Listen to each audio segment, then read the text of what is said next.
On October 21st, 1995, composer Jonathan Larson quit his job as a waiter at the Moondance Diner, where he had worked for over 9 years. My last checkbook. A small off-Broadway theater had committed to produce his new rock opera. Making my last chocolate milkshake. New talent finds it almost impossible to come up. Jonathan Larson, he wasn't a kid. He had spent years trying to get a show on without success.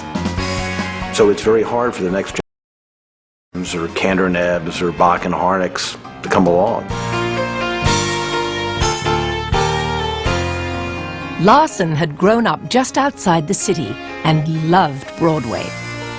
His dream was to create a new kind of Broadway show that would appeal to a generation raised on rock and roll and MTV. First time I read Rent, the first stage direction was that there is a full Broadway orchestra in the pit and there's a rock band on the stage. And I always think that perfectly defines who he was.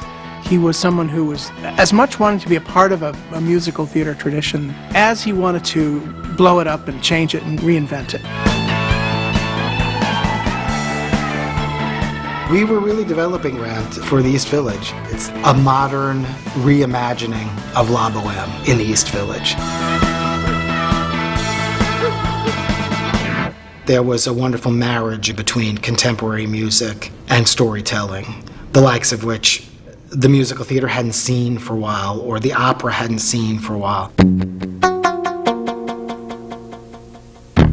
He was working from an urgent place, working through of a number of his friends becoming ill. And what's absolutely best and most meaningful about Rent is the stuff that's closest to Jonathan's heart, and the stuff that is closest to the material, which was about him dealing with a lot of friends' death from AIDS. One song, glory. One song before I go, glory. One song to leave behind.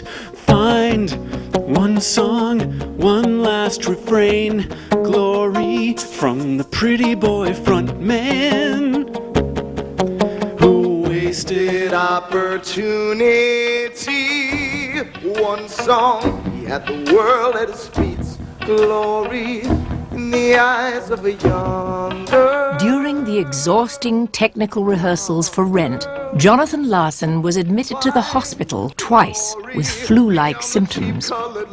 The night before the first preview, he suddenly died, not of AIDS, but of an undiagnosed heart problem.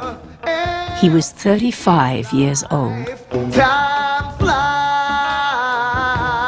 time dies, glory. One blaze of glory. And what happened in those days following his death is that he became a part of the musical.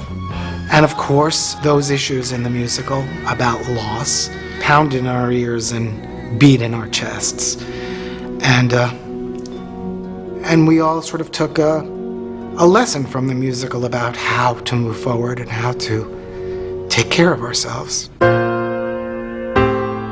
The success of Rent off-Broadway prompted a move to the Nederlander Theatre, where it has played over 3,000 performances. 525,600 minutes, 525,000 moments so dear.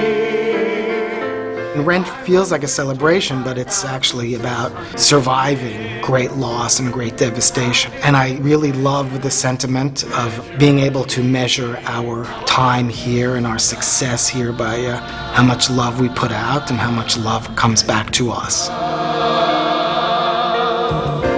Seasons of love. Jonathan Larson was posthumously awarded the Pulitzer Prize in Drama. His family has used the royalties from Rent to create a foundation, dedicated to helping young songwriters leave their day jobs and realize their dreams. No day but you.